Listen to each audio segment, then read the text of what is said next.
สถานีวิทยุกระจายเสียงแห่งประเทศไทยจังหวัดลำปาง FM 97 เมกะเฮิรตซ์เสนอรายการธรรมะยามเช้า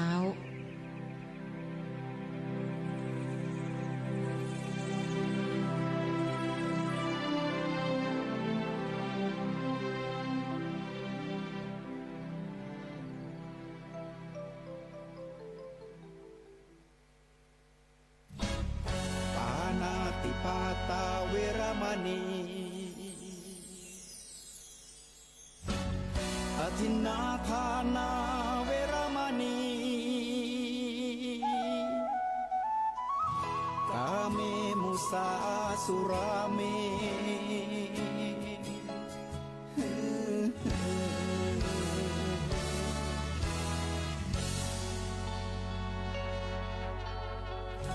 ศีลคือข้อห้ามธรรมคือข้อให้พุทธองค์ตรัสไว้ชี้ทางใจให้ภาคเพียรเบญจศีลเบญจธรรมท่องจำสมัยเราเป็นนักเรียนธรรมะไม่เคยแปรเปลี่ยนแต่เรายังจำได้มาทวงคำมั่นหมู่บ้านศีลห้าถือเป็นพันธะชาวพุทธทุกคนทั่วไทยสำนักพุทธขับเคลื่อนธรรมจุดเทียนสว่างที่กลางหัวใจสังคมจะร่มเย็นได้ศีลธรรมในใจต้องมีเบญจศีล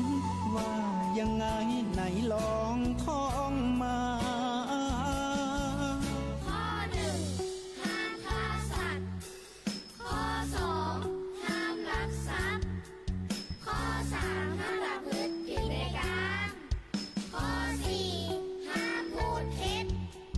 ข้อห้าห้ามดื่มสุรา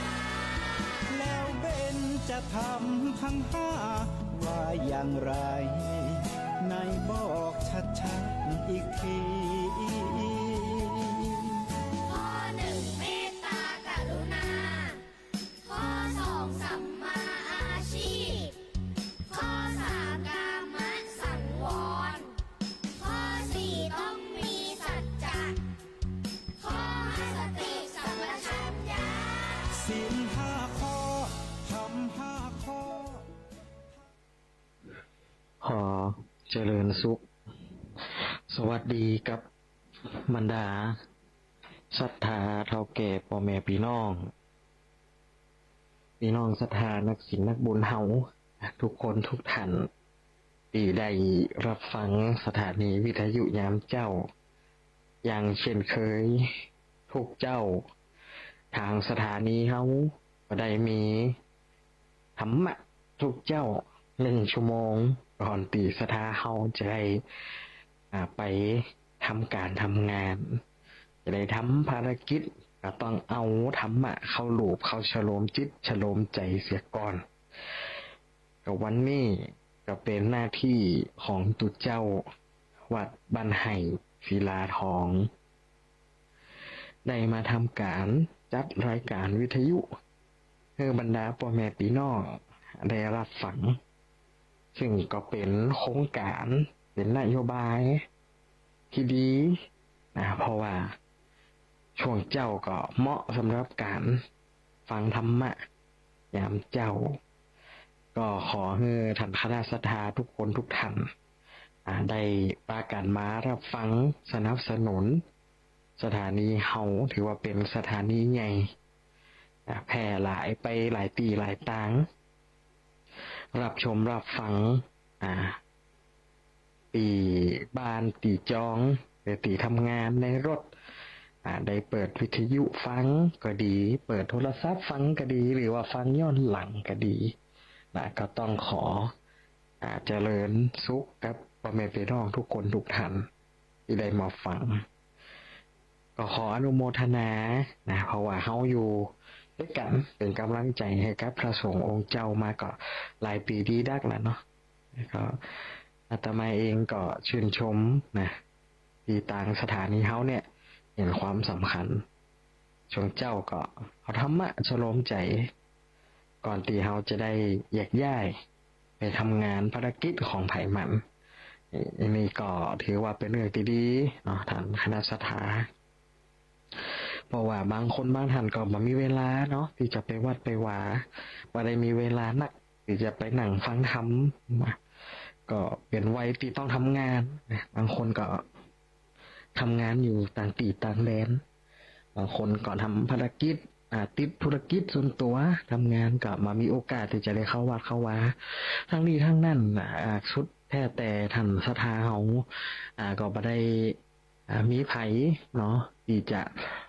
มาบังคับขู่เข็นนะก็อยู่ที่ความสมัครใจความเสียสละเนาะที่เขาจะได้กินได้ตามมีเวลาแค่ไหนมีกำลังทรัพย์แค่ไหนเขาก็ทุ่มเทไปตามนั่นมันจำเป็นต้องเดือดร้อนตัวเองการทำบุญก็คือการทำโดยความตีบ่เดือดร้อนตัวเองและเดือดร้อนคนอื่นอันนี้ก็จะยังให้เกิดบุญอานิสงส์ของบรรดาพ่อแม่พี่น้องทำศรัทธาเฮาวันนี้เนาะเพราะว่าหลายตีหลายต่างนะท่านศรัทธาเฮาเกิดลมฝนหลายปีหลายพื้นที่ก็ช่วงนี้มันเป็นช่วงเปลี่ยนฤดูเพราะว่าประเทศไทยเฮานั่นมี3ฤดูแต่รู้สึกว่าแต่ละวันก็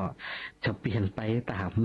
ฤดูกาลแต่มี3ฤดูในวันเดียวก็มีเฮาเอาแหน่เอานอนบ่ได้เนาะแต่ศรัทธาเฮาก็เพราะว่าบรรยากาศของเฮารอบตัวเฮาสิ่งแวดล้อมรอบตัวมันเปลี่ยนแปลงไปหมดนะหมอกควันไฟป่าก็นัดเกิดจากฝีมือมนุษย์ก็ดีเกิดจากภัยธรรมชาติก็ดีเนี่ยบนห้องธรรมชาติลงโทษมันก็เลยส่งผลกระทบแต่ต่อผู้อาศัยในสังคมแวดล้อมของเขาเนี่ยคือธรรมชาติเนี่ยเริ่มที่จะมาลงโทษผู้ที่อยู่อาศัยเพราะเขาไปทำลายทรัพยากรทำลายสิ่งแวดล้อมนั่นเขาช่วยกันอนุบำรุงทรัพยากรสิ่งแวดล้อมไว้ปลูกพักปลูกไม้ปลูกต้นไม้ใบหญ้าเปิดขอความร่วมมือยุดเผาก็กระทำตามนโยบายของรัฐบาลของท้องถิ่นเปิดรณรงค์ปลูกป่าก็ช่วยกันปลูกป่าอย่างนี้เป็นต้นเนาะถือว่ารักษาไว้ให้ลูกให้หลานคนรุ่นเก่ารุ่นหลังบางครั้งก็เขามาได้รักษาคิดว่าจะคงอยู่ต่อไปอย่างซัดในการทำศรัทธาเขาบางสิ่งบางอย่างก็เริ่มจะห่างหายไปนะหมูนกหนูหูปีกอย่างก็เริ่มจะเสี่ยงไปตามวัฏจักรของมันเพราะว่ามันก็มีวันที่สูญพันธุ์เพราะว่าเขาไม่ได้รักษามันไว้เขาคิดแค่ว่ามันก็คงจะมีแหมเนี่ยนะแต่ถ้าวันใดมันหมดละเขาก็เสี่ยงไปอย่างไม่ได้หันลูกหลานเขาก็ไม่ได้หันด้วยการอนุรักษ์รักษาเอาไว้ก็ต้องขอเจริญสุขท่านที่เข้ามารับชมรับฟังทุกคนทุกท่านเนอะวันนี้เลยมาทำหน้าที่ปกติแล้วเขาก็มาทำหน้าที่2 คน2 ท่านด้วยกันแต่จะมาติดภารกิจอย่างที่อูไปอูแล้วก็อูแหมเนาะติดภารกิจได้มาทำหน้าที่อยู่ที่อำเภอเมืองปานเพก็บอกใครได้กลับบ้านไหลศิลาทองก็เลยจัดรายการเดียวครับท่านพ่อครูมาเปลี่ยนสลับกันไปมันแต่ก็ทางอาตมาก็จัดรายการดำเนินรายการเองบางครั้งก็ท่านพ่อครูก็ดำเนินรายการไปเองก็กำลังหาโอกาสเนาะจะได้กลับไปแหมครั้งหนึ่งไม่ออกรายการกูไปอู้เล่นอู้หัวกันแหมครั้งหนึ่งสันสถาเขาได้มาพบปะกันในวันนี้ก็ต้องขออนุโมทนาเด้อเพราะว่าเขาได้ถือว่าเขามีบุญได้มาเจอกันถึงแม้ว่าจะไม่ได้หันหน้ากันแต่ได้ยินเสียงก็ดีละเนาะยังมีบุญต่อกันอยู่นะ วันใดก็ถ้าวันใดเสี่ยงบุญหมดบุญไปก็อาจจะบ่ได้มาทำหน้าที่ตรงนี้ อาจจะต้องเปลี่ยนหน้าที่ไปเป็นคนรุ่นใหม่ได้มาช่วยสืบสานต่อไปพระนักพัฒนาพระนักเทศน์รุ่นใหม่ได้มาฝึกมาลองเวทีให้กับบรรดาพ่อแม่พี่น้องได้รับฟังรับชมกันเนาะวันนี้ท่านศรัทธาเฮาตั้งอกตั้งใจจดจ่อรอฟังว่าจะมาอู้เรื่องอย่างมีประวัติมีตำนานเนี่ยจะมาโอมาจาช่วงนี้เนาะท่านศรัทธามันใกล้ปีใหม่ปีใหม่เมืองเฮาก็จะมาละวันสังขารหลองวันเหนาวันพญาวันปากปีปากเดือนเนี่ยก็ใกล้เข้ามาละเนาะก็เป็นวันที่คนไทยมีความสำคัญโดยเฉพาะทางเหนือเฮาคนเมืองเราจะให้ความสำคัญกับปีใหม่ก็ถือว่าเป็นการเปลี่ยนศักราชใหม่เปลี่ยนปีใหม่นะก็จะมีการทำนายทายทักดูเมื่อต้อหมอตักว่าเป็นมาเป็นไปจะได้วันใดมีเคราะห์มีโจกมีลาภพอเกณฑ์เป็นภัยจะเป็นจะได้บ้านเมืองจะเป็นจะได้ก็จะเป็นการทำนายของแต่ละทำแต่ละพื้นที่ทำแต่ละฉบับก็บ่เหมือนกันก็จะมีการทำนายที่แตกต่างกันออกไปเนี่ยอันนี้ก็ศรัทธาเขาก็ ได้อนุรักษ์รักษาประเพณีวัฒนธรรมแห่ไม้งามกำสีคนซ้ายเข้าวัดอันนี้ก็มีหลายๆวัดได้จัดอยู่ถือว่าเป็นประเพณีวัฒนธรรมที่เป็นรากเหง้าของคนเมืองเฮาเนาะช่วงนี้ก็ใกล้ปีใหม่ละนะศรัทธาเฮาทุกคนทุกท่านก็ลูกหลานปันเต้าอยู่ต่างจังหวัดต่างตีต่างๆก็คงคิดว่าจะได้กลับมาอยู่ดูแลเที่ยวแอลกับปู่ย่าตายายกับพ่อกับแม่เป็นวันครอบครัวได้อยู่ด้วยกันได้มากินข้าวกินน้ำได้มาร่วมวงสนทนาสังสรรค์เฮฮากันเป็นธรรมดาปีใหม่ที่เราจะได้อยู่กับครอบครัวอันนี้ก็เป็นเรื่องที่ดีเพราะว่ามามีใครเข้าใจเขาต่อครอบครัวของเขาอย่างกับพ่อกับลูกแม่กับลูกก็เหมือนกันว่าพ่อกับแม่จะดุด่าว่าให้อย่างใดแต่ในใจแล้วก็ยังฮักลูกอยู่ถึงแม้ว่าลูกทำผิดพ่อแม่บางคนก็ยังทำใจบ่ได้ก็ยังที่จะช่วยเหลือจุนเจือลูกอยู่ถึงแม้ฮู้ว่าลูกบ่ผิดนะอย่างเงี้ยเพราะว่าความฮักของพ่อของแม่นั่นมันแน่นแฟ้นครอบครัวเฮาก็เหมือนกันศรัทธาบอกว่าปีไหนก็แล้วแต่อาตมาเจียวมาบางคนมันก็มาเหมือนกันเนาะ100ครอบครัวก็จะมีสัก30-40ครอบครัวนะก็น่าจะมาถึงเกิงเนาะน่าจะมีสัก20ครอบครัวนี่แหละที่มันมาสามัคคีกันพ่อแม่นี่100%ก็จะมีสัก10% 20%นะตีป้าลูกไปในทางที่ผิดนี่ก็น่าจะมีอยู่ แต่ทั้งร้อยแล้วความฮักของพ่อของแม่ความผูกพันของพ่อของแม่นั้นมันยากที่จะตัดออกได้ดังนั้นครอบครัวเนี่ยคือว่าเป็นสถาบันหลักของคนในครอบครัวเป็นสถาบันแรกเลยสถาบันครอบครัวที่จะต้องมีพ่อมีแม่มีลูกมีหลานต่างเต้ามันมีแผนเข้าใจต่อครอบครัวเฮาดังสถาเฮานั่นปีใหม่ลูกหลานตันเต้าปิ้งมาได้มาอยู่พร้อมหน้ากันเมื่อนั้นไหนได้มาปะกันก็มัดมือตื้อขวัญผูกคอต่อแขนสืบเข้าเอาขวัญเนาะมัดมือปั่นศีลปั่นป้อนหูลูกหลานตันเต้าดำหัวผู้เฒ่าผู้แก่นี่ประเพณีที่เฮายึดถือและรักษากันมาเพราะว่ากุศโลบายแรกก็คือต้องกลับมาเพื่อจะอยู่พร้อมหน้าพร้อมเพียงเฮียงตากันกับครอบครัวเพราะเป็นสิ่งที่หิ้งมาได้ละมาได้เนาะครอบครัวมันอยู่ในสายเลือดสกุลมันอยู่ในสายเลือดถึงแม้ว่าเป็นแม่หญิงไปอยู่กับสามีอยู่กับผัวไปเปลี่ยนนามสกุลแต่ว่าสายเลือดจะได้มันก็คือ รากฐานของคนในครอบครัวบ่ได้ลืมบ่ได้ลืมครอบครัวบ่ได้ลืมกำพืชบ่ได้ลืมรากเหง้าของตัวเองนะอย่างที่เพิ่นอู้ไว้เอาว่าคนเฮาเนี่ยมาอยู่ที่ไหนก็แล้วแต่ปัดปีปัดตางปัดถิ่นไปอย่าลืมรากเหง้าอย่าลืมกำพืชของตัวเองนะอย่างนี้เป็นต้นนี่ก็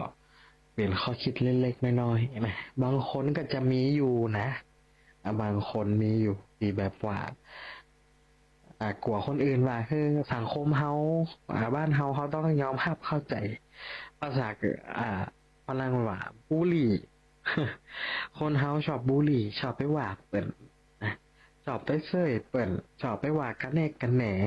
ชอบไปดูถูกดูแคลนเปิ้นก็มีอยู่คนประเภทนี้สมัยแตะก่อนพระอาจารย์เองอาตมามีเปื่อนบ่ใช่เปื่อนเป็นรุ่นปีอาตมานี่เป็นคนอีสานคนอุดรคนอุดรแล้วทีนี้มาอยู่บ้านเฮาอยู่ลำปางคนสมัยก่อนนะว่าเปิ้นเนาะคนลาวเป็นอีสานว่าเป็นคนลาวนะก็แปลกเพราะว่าบางคนสมัยแต่ก่อนห้องเฮาเป็นคนดอยว่าเขาอยู่ที่ลาบสูงเขาอยู่ทางเหนือเขาอยู่ในป่าในดอยของห้องเขาคนดอยคนป่าคนดอยนะแต่กับเขาไปห้องหมู่เจ้าเขาก็ว่าเป็นคนดอยเป็นคนอย่างกับเขาก็ว่าเป็นไปอย่างสังคมเขาเป็นสังคมที่บูลลี่เก่งเหยียดเป็นเก่งนะอันที่นี่ไอ้เนี่ยมาอยู่บ้านเขาแล้วก็มีเวลาไปกินไปกินไปต้านไหนก็ดีไปแอลไหนก็ดีไปซื้อขอดซื้อคว้าทำเตียบเปลี่ยนโทรมาแม่เขาโทรมาตั้งอีสานพุ่นนะโทรศัพท์อูกันอูภาษาไทยคนที่อยู่ในโทรศัพท์อูภาษาลาวอูภาษาอีสานคนที่ห้ามก็อูภาษาไทยนะเขาอย่างมาเดียมแต่เขาก็ว่ากันเนี่ยอูภาษาบ้านตัวเนี้ยอูอย่างภาษาไทยนั่นมันว่ากว่าเขากว่าเขาพอนะกว่าเขาว่าเป็นลาวอีกนะว่าโอ้หลากเงาของคนเฮาจะได้ว่ะมันเป็นจะได้เนาะหลากเงาอาจารย์นี่ต้องยึดถือเนอะอยู่จะได้ยังปัดแต่ปิ๊บปัดนี้ลืมเลยห้ามลืมคนเฮามาจากดินอย่าลืมจะไปอยู่ที่ไหนก็แล้วแต่อย่าไปอยู่ที่ไหนก็แล้วแต่ดินก็คือดินนะย่ำอยู่ในดินเหยียบพื้นดินก้มพอเท้าตัวเก่าที่เขาย่ำอยู่ก็คือดินนั่นก็คืออย่าลืมตัวเองอย่าลืมรากเหง้าเฮามาจากที่ไหนนั่นพระอาจารย์จะถืออย่างอีมามีลูกศิษย์ลูกหาก็จะอุ้ยเรื่องธรรมะบางครั้งก็บางคนก็ติดหรูไฮโซลืมที่บ้านเนี่ยที่เพลงว่าเราอย่างก็เพลงแหน่ดาวมหาลัยนะกินปลาล่าปลาแจวมาได้นะก็ฟังอย่างกันแล้วแต่ว่าจะพอหนังฟังเพลงกับพอฟังให้มันได้คอคิดนะบ้านสังคมบ้านเฮานี่ทุกปีสมัยปัจจุบันนี่นะชอบบูลลี่กันนะแต่ว่าก็มีคนยืนยัดต่อสู้ว่าสมัยปัจจุบันนี้ไม่ควรที่จะดูถูกเหยียดหยามบอกว่าจะบูลลี่กันนะโลกมันไปไหนถึงไหนมันก็คนต่างประเทศเป็นจับมือถือแขนเป็นหอมแก้มจูบปากกันเปิดกำว่าอย่างกันพอเป็นธรรมชาติมันก็บ้านเฮานี่หันปัญญาอย่างน้อยเอาละบินหน้าต่ำกันละชิบชูสีละมุ้ยปากใส่กันละยังอีมั่งกำได้เนาะบุหรี่เปิดบ้านเฮาว่าเราขวัญดูถูกหยัดย้ำเปิดบดเดียนั่นชีวิตของไผ่ของมันนะสิ่งที่เขาทำในเดือดร้อนชีวิตทำตะไปยุ่งก็เปิดเป็นอย่างจะได้กันแล้วแต่มาเดือดร้อนเขานะก็มาต้องไปยุ่งก็เปิดสังคมเขาเป็นสังคมที่เปิดกว้างแม้แต่การเลือกทางเพศเป็นศูนย์ประเทศไทยเขาถือว่าเป็นประเทศที่มีความหลากหลายทางเพศเลือกที่จะเป็นได้สมรสก็ยังมีสมรสเท่าเทียมนะเป็นอย่างนี้นั่นก็ศรัทธาเฮายืนยัดต่อสู้กันมานะในเรื่องของการค ความเท่าเทียม ทุกคนมีสิทธิเสรีภาพเท่าเทียมกันเขายึดถือตรงเนี้ยดังนั้นเขาเท่าเทียมกันหมดอย่าไปว่ากัน อย่าไปบูลลี่กัน อย่าไปดูถูกเหยียดหยามกัน อยู่ชีวิตไผ่ชีวิตมัน ถ้าเปิดว่าให้เขาก็ตึงบดีฮะตึงรู้สึกดีทางนี้ทางนั่นอยู่ที่ตัวเขาตัวอย่าได้ไปยุ่ง อย่าได้ไปก้าวไกลชีวิตของคนอื่นนะถ้าว่าเขาไม่ได้ชีวิตของเขาไม่ได้มามีผลกระทบต่อตัวเขาทันศรัทธาเขาทุกคนทุกท่านเรามีหน้าที่ของใครของมันก็กระทำไปของใครของมันอย่าได้กังวลเลยทำเพื่อเต็มร้อยทำเพื่อเต็มที่พระอาจารย์ก็เหมือนกันเวลาได้ทำหน้าที่อย่างเนี้ยทำเพื่อเต็มที่ใครจะว่าที่ได้ก็แล้วแต่มันตึ้มสนใจมีก็ทำบุญบูชาโทษโปรดสัตว์ได้บาปมีบางครั้งจะใจการใจงานเขาป้นโอดีแปลงนั่นแปลงนี่ด่าขอบด่าคัวจ่วยทำนั่นทำนี่ให้กำเตอเดี๋ยวไปเอามาล่ะเดี๋ยวแล้วการเลี้ยวงานตึ้มปากห่อกันตึ้มว่าดีว่าให้ขอบคุณกับตึ้งนี้เขาก็ไม่ได้ต้องการคำขอบคุณจากไผแต่ว่ามนุษย์ผู้คนเฮาต้องอยู่ในพื้นฐานของกตัญญูคือการฮู้คุณเปิ้นเนี่ยช่วยเหลืออย่างเฮาต้องฮู้บุญฮู้คุณเปิ้นสุดท้ายมาฮักหลังกันอย่างอีกก็บ่ถูกต้องนั่นเวลาพระอาจารย์ได้รับผิดชอบอย่างก็จะทำให้ดีที่สุดถ้าได้ช่วยนะจะทำให้ดีที่สุดบางครั้งก็ช่วยเปิ้นนักล่ำไปก็ดีมากเนาะบางครั้งอย่างอาตมาเองช่วยเปิ้นนักล่ำไปช่วยทั้งกายช่วยทั้งใจช่วยทั้งทรัพย์บางครั้งก็เสียทรัพย์เสียสินมาก็มีอยู่แต่เขาทำด้วยใจเขาชอบเนาะชอบในการช่วยเหลือโดยเฉพาะเขาเนี่ยแล้วในสิ่งที่เขาเนี่ยนั่นได้รับคำชมดีมากดีมาช่วยขอบคุณเด้อวันหน้าวันตามาช่วยแหมแต่บอกเคยที่จะไปทำแล้วเพื่อหวังผลตอบแทนเนออาตมานี่ไม่ได้หวังผลตอบแทนอะไรอย่างเลยแม้แต่เป็นเงินเป็นทองเป็นอย่างก็ดีบ่ก็ดีถ้าก็ดีถ้าบ่เหล่าให้น้อย อันนี้โอเล่นมาได้นะนั่นเขาจ่วยต้องจ่วยคือสุดแหงจ่วยคือเต็มร้อยถ้าเขาจ่วยเต็มร้อยจริงๆเนี่ยมันต้องไปจ่วยไปละอยู่ห่างๆดูอย่างห่วงมันต้องไปจ่วยไปละถ้าเขาคิดว่าเขาบ่ไหวมันต้องไปจ่วยแล้วอย่าไปคาดขวางเปิ่นเพราะว่ามือไม่พายอย่าเอาเท้าเรานะหมายความว่าคนตีพายก็พายไปคนเนี่ยก็เนี่ยไปคนที่เนี่ยก็ตึงมันเนี่ยเลยเนี่ยเกิดความเดือดร้อนความเกลียดความ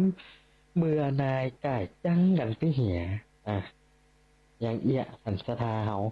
ไอ้ก็ยกตัวอย่างให้สถานะท่านสถาเฮาแต่ละคนแต่ละทางกับคนจำนี้เนาะ ก็คงติดจะ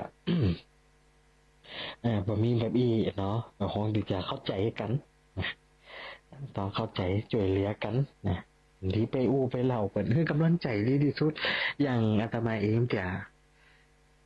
อย่างที่เขาย่ำไหวเปิ่งพระเปิ่งเน้นเขาบางครั้งก็ด้วยความที่ว่าหนึ่ง อยากกันเปิ่ว่าอยากคนเดียวอีพิมพ์แต่อยากกันหลายอย่างเล่นเนี่ยบางครั้งอยากกันมันถึงมันแล้วมันถึงมีหันอย่างเนาะแต่ว่าสิ่งที่บ่เคยลืมเลยก็คือว่าถึงแม้ว่าจะใจเปิ่นช่วยเขามีอย่างตอบแทนก็ซื้อเป็นหน้าเป็นขนมเป็นอย่างแยกเป็นกำลังใจเปิ่นมีเงินทองมีอย่างไปเฮือเปิ่นก็ซื้อของซื้อคนนี้เปิ่นห้องว่าน้ำจิตน้ำใจแบ่งปันกันไปประเทศไทยสังคมเฮาแต่ก่อนเปิ่นห้องว่าโพยข้ามหัวหรอก แล้วก็พระจันทร์เป็นบ้านพระจันทร์ปีน้อง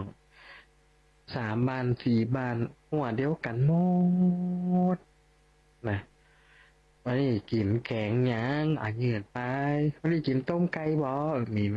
อย่างกระแบงมันไปยืนกันไปอันนี้เป็นสิ่งที่ดี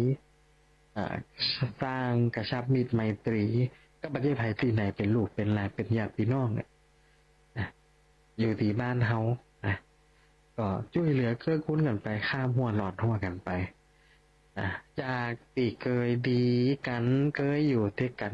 ผลประโยชน์ไม่ลงตัวการตกลงบ่ลงตัวแบ่งตีแบ่งตั้งแบ่งเงินแบ่งทองป่อตายแม่ตายแบ่งทรัพย์สมบัติอันนี้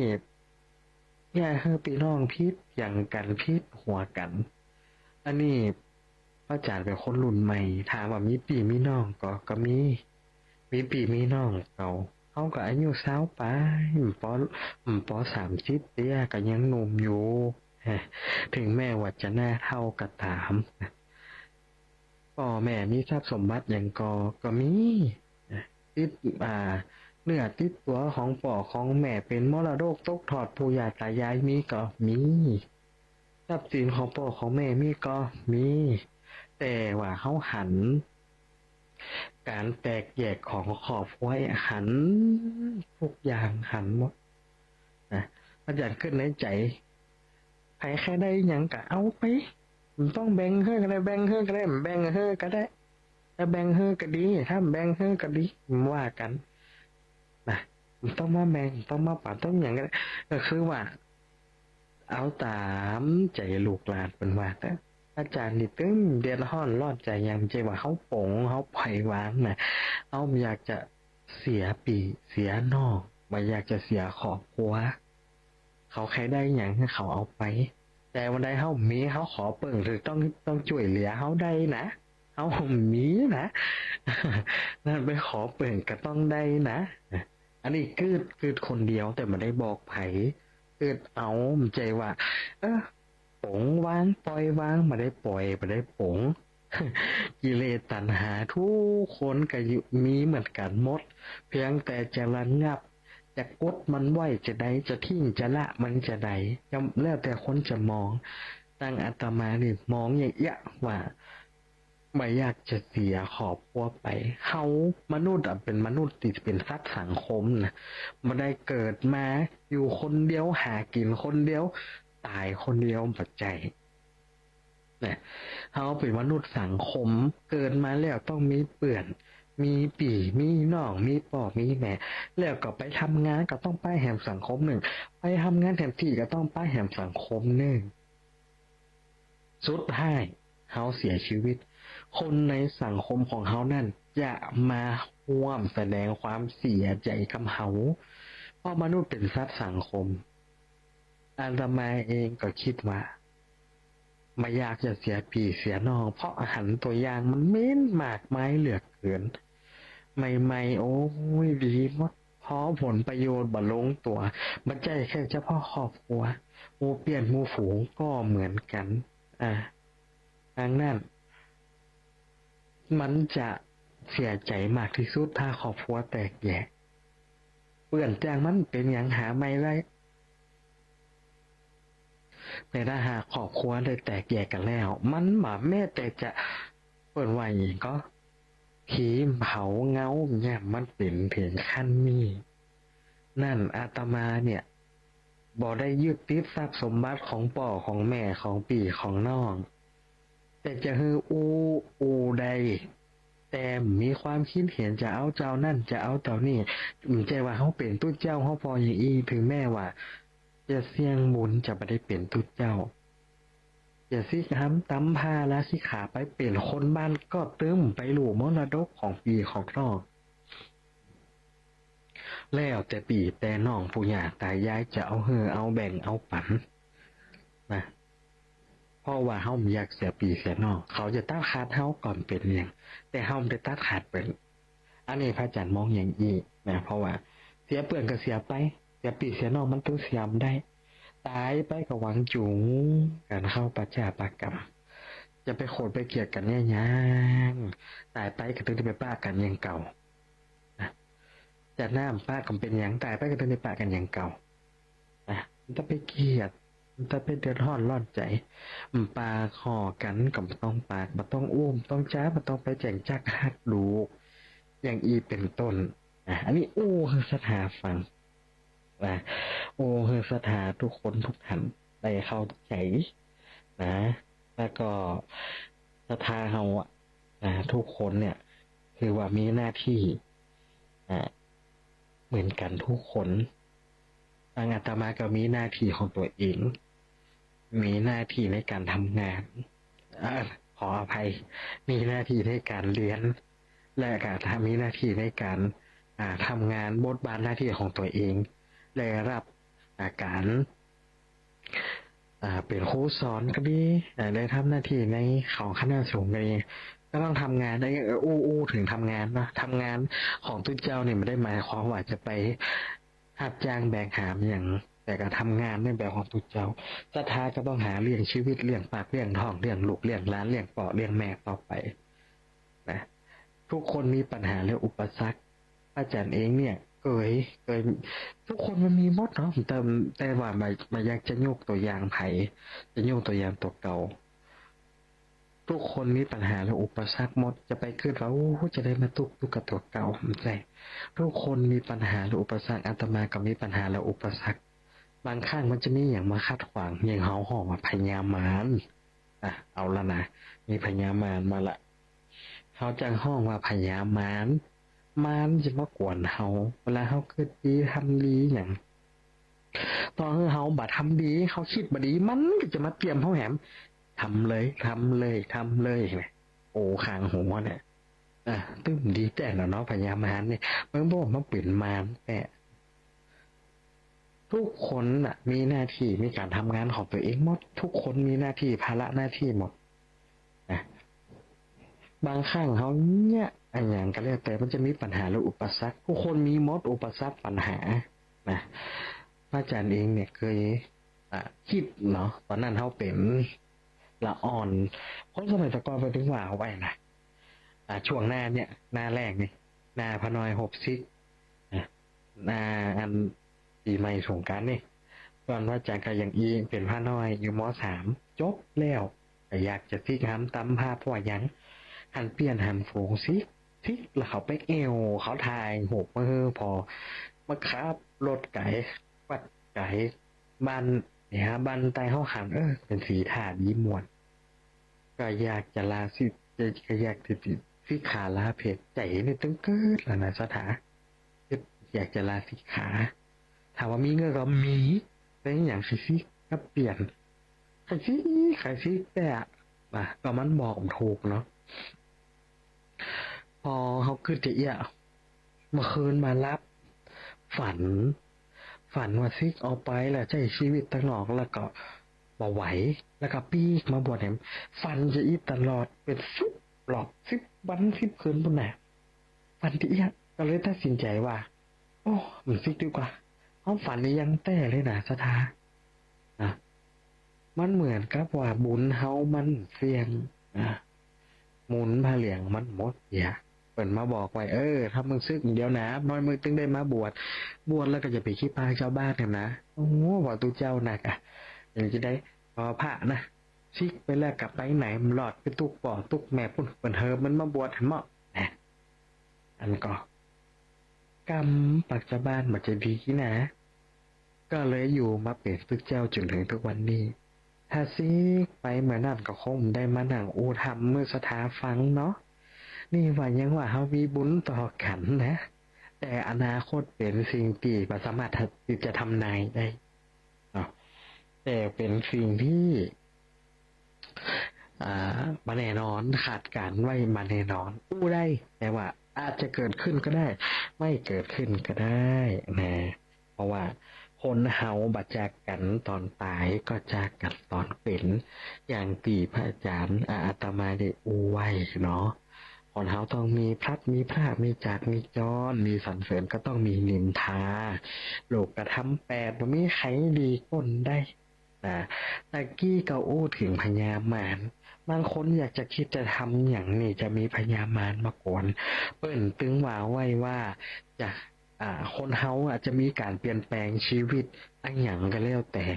จะทำงานใหญ่กินใหญ่ต้านหลวงเปิ้นมาให้เจ้าของงานออกจากบ้านจากเงินตุเจ้าจะเป๊กตุบวชพระเปิ้นให้ไปแอวเปิ้นให้อยู่วัดจันศีลอยู่วัดไปหนุ่งขาวห่มขาวไปฝึกสวดไปฝึกกาวขานหนักสวดหนักหยังไปฝึกปันศีลปันป้อนอยู่วัดปุ่น คนจะแต่งงานเปิ่นก็มาฮือออกจากบ้านจากจองมันมาดีออกพัดไปแล้วมันก็จะจากกันไปเหียอย่างอีปอคนเป็นหืออ่ะคนจะห้าปริญญาเปิ่นก็มาฮือออกไปไหนมาฮือเฉลิมฉลองกันเตียนะมันจะมีอันได้เจ็บได้เป็นว่าไว้อย่างอีก็พอบางคนเป็นรีอินดูจะแต่งงานวันพรุ่งนี้วันนี้อุบัติเหตุรถยนต์บางคนจะบวชตุบวชพระวันผูกวันนี้ไปแอวเกิดรถยนต์บางคนแห่พระแห่นาคแห่พระนาคเข้าวัดกำลังจะเข้าวัดกำลังจะเปลี่ยนพระเป็นเน้นอยู่หันแล้วถูกรถยนต์อย่างเอี้ยมันจะมีอันได้เจ็บได้เป็นพระห้องว่าเป็นมารนะพญามารอย่างที่ตู้เจ้าเป็นเวลาเป็นสวดเบิกเป็นจะลบเบิกมันจะใส่กาพญามารชิงแต่นแก้วม้วนนะเป็นม้วนเป็นอูม้วนเป็นว่าใส่กาใส่อย่างม้วนโดยเฉพาะตู้เจ้าหนึ่งวัดบ้านไห่นี่นะเพราะว่าเสียงจัดหมดนะเขาก็อัลล่ามเก่า อันนี้อูเลนมาได้เปิ้นว่าไว้ว่าทุกเจ้ากาที่เปิ้นว่าเนี่ยทุกเจ้าเปิ้นว่ากันเนี่ยกาพญามารชิงแต่นแก้วมันจะมีเนื้อหาสาระใจความมันท่านว่าพญามารเนี่ยมันมีความโหดความเกลียดพระพุทธเจ้าเพราะว่าพญามารเนี่ยสักวันหนึ่งจะได้เป็นพระปัจเจกพุทธเจ้าจะได้มาเป็นพุทธเจ้าในภายภาคหน้าสวยแต่ว่าพระพุทธเจ้านั้นมาเกิดก่อนและจะได้ตรัสรู้ก่อนไม่อยากจะให้พระพุทธเจ้าเขาได้ตรัสรู้เลยทำทุกวิถีทางให้พระพุทธเจ้าเสียสัจจะหมายความว่าพระพุทธเจ้าได้อธิษฐานเปื้อนเก้าโพว่าถ้าเฮามาได้บรรลุอนุตตรสัมมาสัมโพธิญาณเฮาจะบรรลุจากสิ่งนี้อันนี้คือสัจจะวาจาได้ลั่นอธิษฐานเอาไว้พญามารพระพุทธเจ้าตั้งสัจจะอธิษฐานว่าตอนนี้พระพุทธเจ้ายังไม่ได้บรรลุยังมาได้บรรลุธรรมมาได้ดวงตาครับเนี่ยจริงลูกจากที่นิมได้เขาจะต้องย่างขึ้นพระเจ้าเสียสัจจะคือลูกออกจากเต็นบัลลังก์นี่เมื่อเสียสัจจะเสร็จการบำเพ็ญเพียรมาเพื่อจะเป็นพุทธเจ้าก่อมมีประโยชน์จะทำทุกวิถีทางที่พระพุทธเจ้าเขาเนี่ยเสียสัจจะคือลูกหนีออกจากแผ่นธรรมะบัลลังก์ที่เป็นอธิษฐานไว้พญามารก็สร้างเรื่องเอาเจ้าพวกเจ้าหมูมาสิงสารสัตว์มาข่มเหงเต่งเต๊กพระพุทธเจ้าเขาทุกสิ่งทุกอย่างแล้วก็สามารถที่จะทำลายพระพุทธเจ้าได้ด้วยบุญญาบารมีที่ได้สั่งสมมาเป็นหลายภพหลายชาติพญามารก็บอกว่าท่านโหก็ว่าญาติพี่น้องเสนาอำมาตย์หมู่สัตว์ในป่าในดงหมู่ข้าทาสบริวารทหารข้าพเจ้าเป็นพยานได้ว่าแท่นแก้วนี่เป็นของเขาท่านจงลูกหนีไปไงแล้วถามพระเจ้าว่าพยานเขามีเป็นร้อยเป็นพันเป็นหมื่นพยานของท่านมีก่อพระเจ้าว่ามีพยานของเขามีแต่ว่าแม่ธรณีเนี่ยถึงจะมาเปลี่ยนสักขีพยานให้เขาได้เพราะว่าบัลลังก์นี่เกิดได้จากบุญญาบารมีของเปิ่นที่เปิ่นได้สั่งสมมาแม่ธรณีก็ขึ้นมาเอาหลักฐานมาให้พอคือบีบมวยผมน้ำหยาดไหมต้านที่พุทธเจ้าเขาได้หยาดน้ำไหมต้านมาบิดมวยผมล่างหมู่พญามารปุ่นลิ้วหายไปปุ่นด้วยปุญญาบารมีอย่างอี้เป็นต้นนันสดาเฮาคนเฮาก็เรียกแต่เนี่ยอย่างก็เรียกแต่มันต้องมีมารมาปวนจะเนี่ยอย่างชื่อหวยมันได้ตัวเข้าหมดแต่มันปีนซ้ายปีนขวามันได้มันซับตำแหน่งกับได้หมานตัวนี้มันจะได้เป็นลำเป็นเหลืออีกนะ บางคนก็ตั้งใจไว้อยากจะทำอย่างสักอย่างกับบางครั้งก็พอลงมือทำแล้วใจมันมาตั้งมันมีอันมากผลเนาะนี่ก็มีพ ราะว่าทุกคนน่ะนะศรัทธาเขามันอยู่ที่ใจเนี่ยอย่างติเป็นโอไว้ว่าจิตเป็นนายกายเป็นบ่าวจิตสั่งกายกระทำจิตใจของเขาเป็นนายนะเขาจะทำหรือบ่ทำมันอยู่ที่ใจของเขาสั่งถ้าใจเขาเข้มแข็งเลยฝึกฝนเลยเข้มแข็งเลยแต่อันเนี้ยมันจะต่อสู้กับใจเขาที่ทางเสื่อมได้คนเขามีสองใจนะสองใจไม่หมายเขามว่าจะมันจะแบบเป็นคนหลายใจนะใจของคนเขาแบ่งเกิงเลยอันหนึ่งนี่เป็นขาวอันหนึ่งเป็นดำอาตมาเกิดอย่างนี้พอมาฆ่าเขาจะแย่อย่างมันจะมีหัวคิดแบบหนึ่งไหมแต่เนี่ยมันผูกกันเนี่ยมันกระจุกของเขาขี้ข้านไม่เหี้ยนะเป็นจะอีนะฮะกองเขาจะแย่อย่างเนี่ยเตี่ยห่อนผูกกันมันเกิดมาเขาเนี่ยเตี่ยกันเนี่ยผูกกันมันจะมีครับไม่นะทาเอาหวยก็เจ้าเลขนี่ไงเหมาอะไปมาเหมาแรงออกหมูเอาเห็นไหมล่ะแหมมันก็มันมีอันอย่างนะที่มันจะมากวนเฮาหนาอันเนี้ยเพื่อนห้องว่าพยายามหันติสถาหวานแม้มันจะมากวนเฮาคนเฮานี่มันมีสองอย่างมีด้านมืดและด้านขาวด้านสว่างดังนั้นไอ้อย่างมันจะมาควบคุมเขาอย่างเตียบมูตีขังมันเป็นตัวของตัวเอง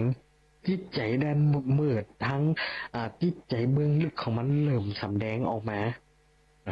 เพราะว่าเกิดความคุ้มขังบางคนตาบ้าแตกเสียสติเนี่ยเป็นอย่างเงี้ยตามศรัทธาเขาถ้าเขาไม่ได้รับการฝึกฝนจิตใจนั่งสมาธินั่งรับแต่ไม่ต้องไปวัดไปว้าไม่ต้องก็ได้บางคนมีเวลาไปวัดเนาะเอาเล็กไปวัดเลยนั่งสมาธิเป็นอย่างอยู่กับบ้านประจำเป็นอยู่ที่ไหนก็แล้วแต่ขอให้ได้สมาธินั่งดูลมหายใจเข้าออกนั่งรับตาขึ้นอย่างออกมันต้องไปเครียดยาเครียดเพราะว่ามันตันแล้วมันตื่นตันหมดมันตันอกตันใจมันตันขิงหมดสตาเขาเปิ่งไผ่กับได้เปิ่งผีเจ็บต่อเปิ่งนอกเจ็บมันเปิ่งไผ่ได้แล้วนั่งรับตาหันนึกคิดเนี่ยก็ทำใจให้สงบทำใจให้สบายแล้วก่อยตั้งเก้าใหญ่ไหมถ้ามันอิดมันท่อมันเลยกันนั่งรับตาคิดใช่ไหมคิดพิจารณานั่งให้เกิดสมาธิบริเขียดบางคนความเขียดมันสะสมไปเรื่อยๆไปเรื่อยๆนะแล้วพอมันระเบิดมามันมาฟังไขเกิดการคิดลึกคิดสั้นคิดจะทำลายร่างกายตัวเองทำลายร่างกายคนอื่นบันดาลโทสะโจกปืนมายิงปืนเพราะว่าอย่างโคตรเพราะว่าเกียดจะสอนอย่างนี้มันโคมใจเฮาอยากใจเฮานี่คือตัวตนของเฮานะศรัทธาคือตัวตนของเฮาร่างกายนี่มันเป็นของเฮาไม่อาศัยเปิ่นเฮามาอาศัยเปิ่นจิตใจของเฮาเนี่ยเป็นตัวตนของตัวเราใจเฮาเนี่ยสิ่งที่จะบ่งบอกนิสัยดีนิสัยมันดีจะนิสัยหน้าฮักมันหน้าฮักก็อยู่ที่การกระทำอยู่ที่ใจของเขาส่งผ่านร่างกายแล้วเนี่ยเกิดการกระทำออกมาดังนั้นจิตเป็นนายกายเป็นเบาคมจิตคมใจเขาไว้ซะท้าคอยที่จะรักษาจิตรักษาใจเขาไว้อย่าได้ให้มันเป็นไปตามอารมณ์ชั่ววูบบางคนว่าอารมณ์ชั่ววูบนะอย่างละเด็กละอ่อนวัยรุ่นนะจี้หน้าด่าปอด่าแม่ขอเงินขอท้องมาได้บางคนก็มีนะบางครั้งมันก็อาจจะเป็นตัวตนของเขานะที่ไม่ได้รับการอบรมทางสอนอบรมบ่มเพาะมาอย่างอีกก็มีนะแต่ก็ไม่ได้ว่าคือไผ่แต่ก็ขอคือผู้จะข่มจิตข่มใจของเขาสักอย่างก็แล้วแต่ข่มจิตข่มใจไม่หันมันต้องไปว่ามันต้องไปตีพูดตีพายมันต้องไปว่าอย่างนั้นครับอย่างเงี้ยเนาะข่มจิตข่มใจเขาไว้อย่าพยายามในเบื้องลึกของเขามันขึ้นมาออกอารวะอย่าเปลี่ยนเขาเป็นคนละคนไปอันนี้พยายามมาหนึ่งเรื่อง พญามารอยู่ในบทพาหงส์นะพาหงส์มหากาพย์พาหงส์สหัสสมาพีนิมิตสาวุทันตังครีเมฆรังอุทิตโคและจะเสนะมาลังแหน่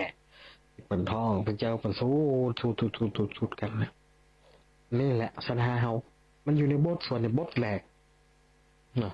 วันหน้าวันตาเขามันเล่าเป็นบทไปให้สถาฟังนะติดติดตามตอนต่อไปอย่าล่ะถ้าปฏิดตามตอนต่อไปเมื่อเดี๋ยววันติดมาฟังเนี่ยล่ะเหียวันอื่นนี่ฟังจัดยาพร้อมเจ้าหนึ่งมาลำใครฟังอันนี้อูเล่นนะก็น้อยอกน้อยใจหมดเก้าถ้าเปิ่นฟังแหน่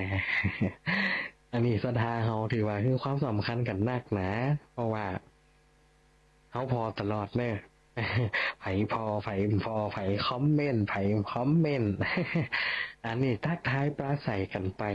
นะบางคนบางท่านรับฟังอยู่ที่ไหนอยู่ที่บ้านอาตมาชอบเนอะที่มีหลายคนกำลังขับรถไปทำงานเปิดฟังวิทยุรายการธรรมะทุกวันเจ้าซื่นใจจะไปทำงานยังบักขาดธรรมะนะแต่ผ่องเล่นผ่องมันมีเป็นธรรมดานะเลยสไตล์ทุกเจ้าหนึ่งเดี๋ยวจะอีกจะเล่นนักก็บ่ได้บ่จะว่าหัวจะว่าแต่นะก็ไม่ได้จะเป็นการสร้างการสอนเพื่อเขาศรัทธาเขาจะไปว่าทุกเจ้ามาสั่งมาสอนทำมาคือความโหแนะนำกันไป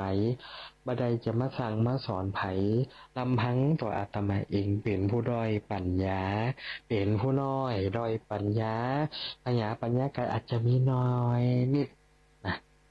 เต่าแข่งมดแดงพาทีก็ต้องขออภัยเพราะว่าเฮาเป็นพระรุ่นใหม่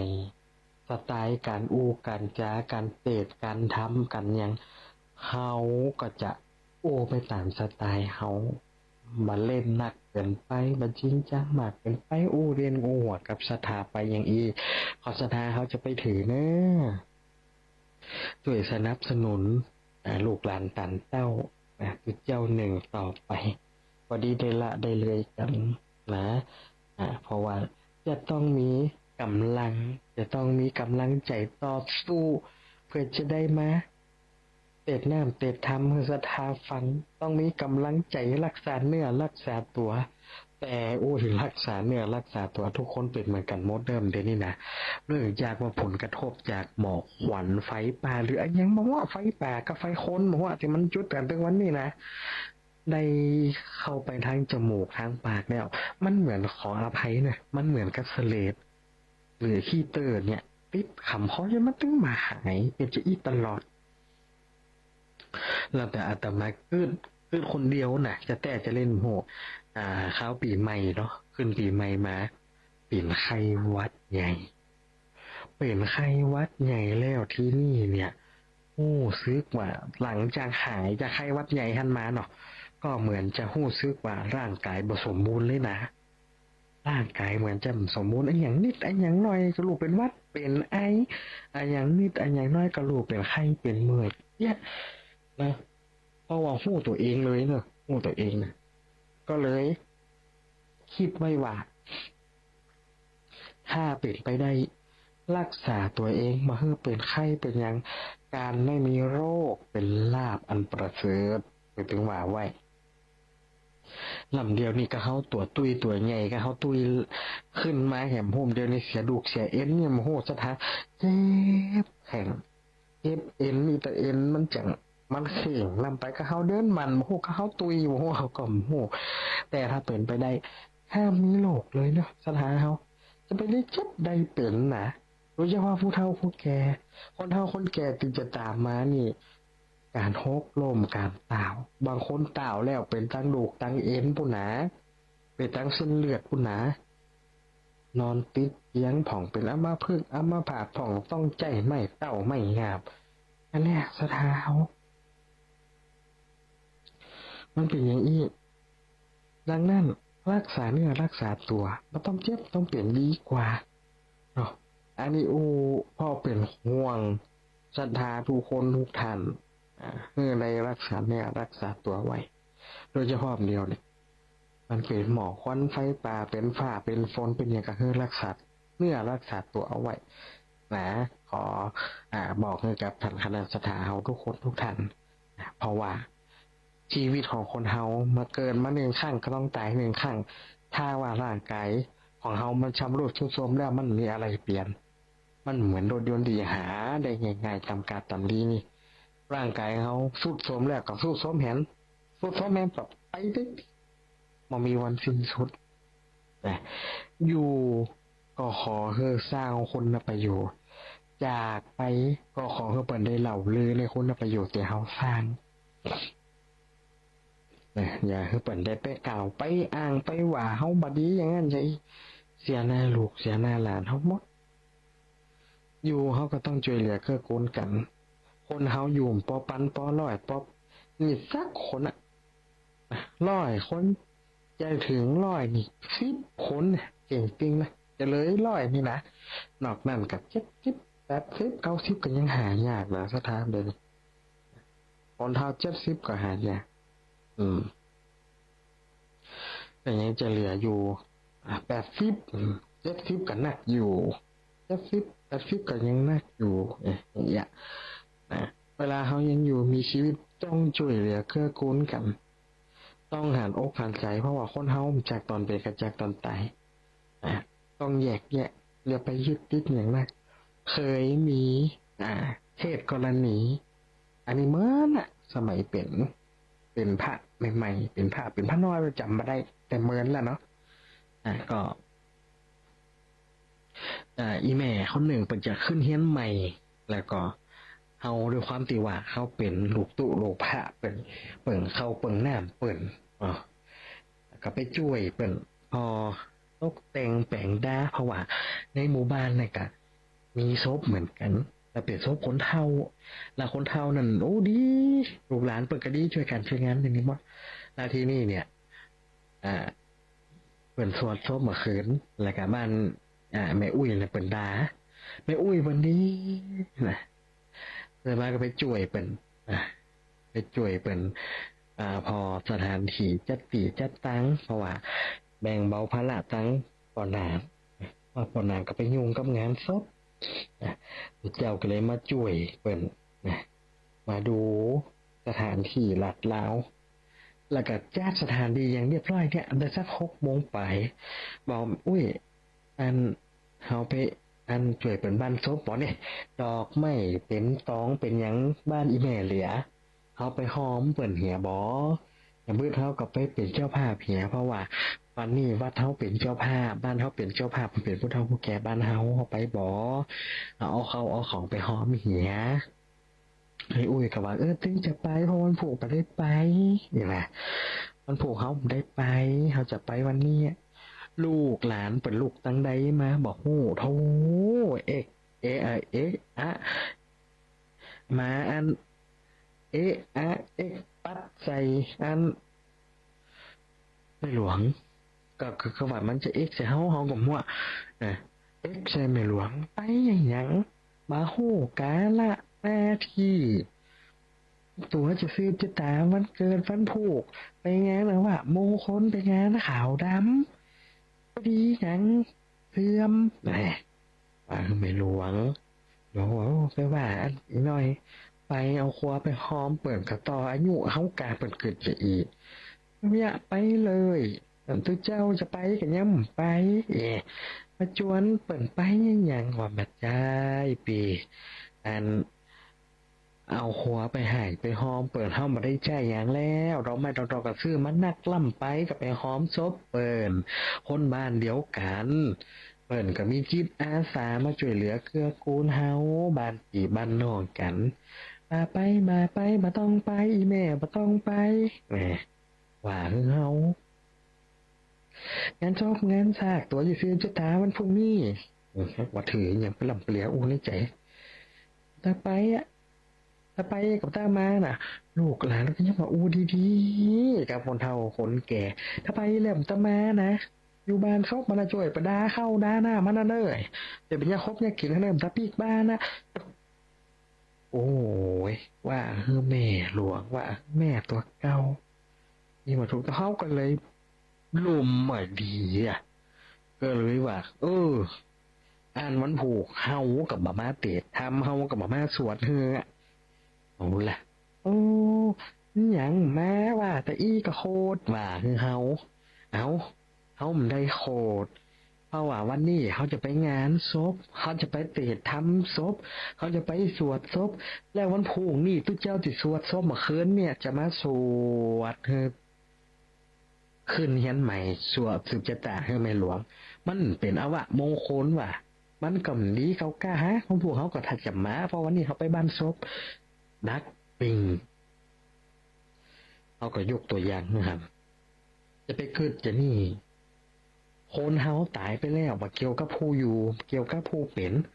คนตายไปแล้วมันจะหู้เลี้ยงหู้ล้างสักอย่างเป็นจะแปลงปราสาทปราซอยจะเอาอย่างประดับประดาหรือปัดแยะอย่างมันมีทางหู้มันมีทางหู้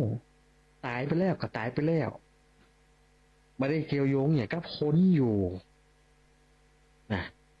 คนที่ปันตายไปปกระป้นไปแล้วคนอยู่จะต้องจัดการจัดงานจัด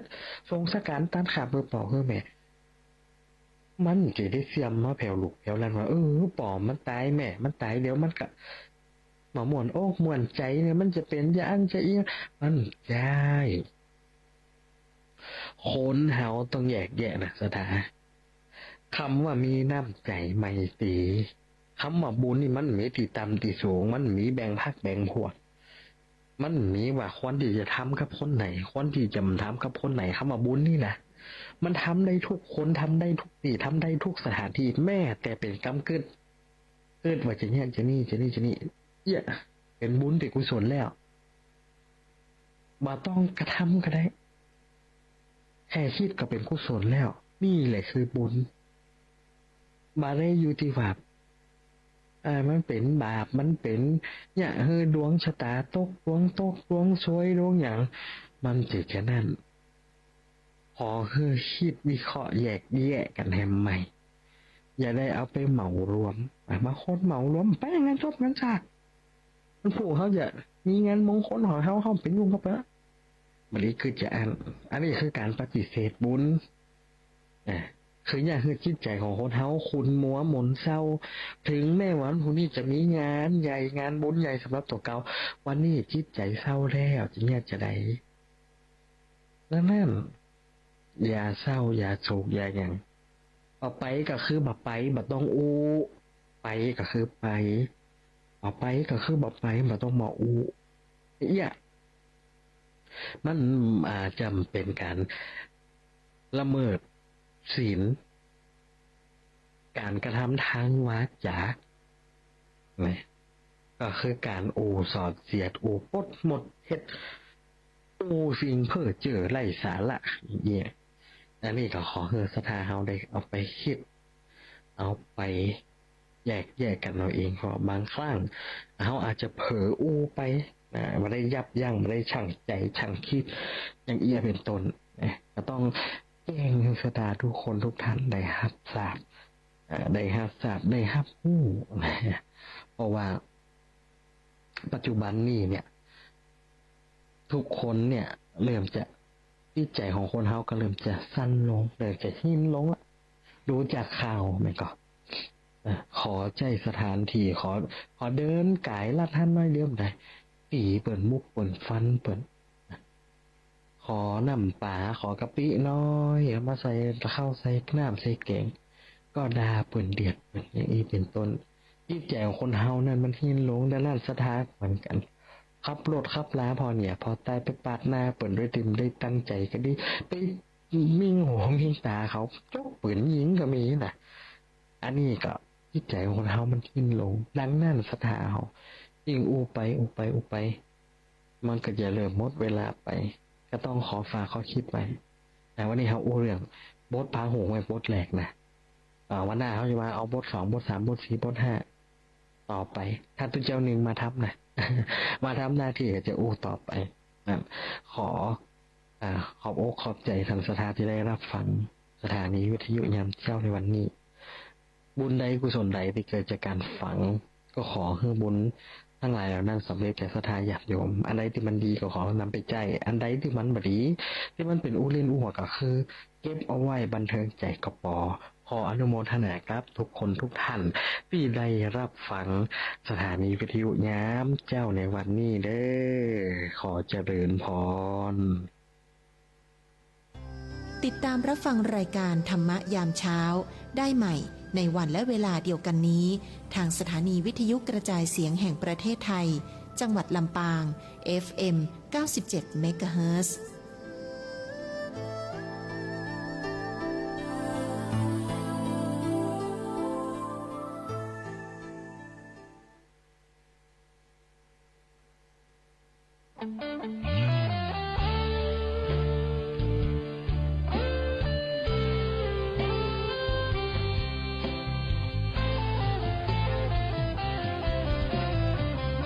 เจ้ามามือเปล่าจะเอาอะไร เมื่อตอนเจ้าไปเจ้าก็ไปมือเปล่าเช่นกัน ชื่อเสียงหยดลาบหากเอาไปไม่ได้สักอัน แล้วใหญ่ยื้อแย่งแข่งขันก็ป่วยกันฆ่าฟันตัดรอยเงินทองตามส่งแค่โรงพยาบาล ขอบคุณ ขอโทษ ขอบคุณ ขอโทษ คำที่ต้องจำให้ขึ้นใจ ท่องไว้ให้ติดปาก สร้างไมตรีมีน้ำใจให้แก่กันด้วยคำพูดดีๆนะคะ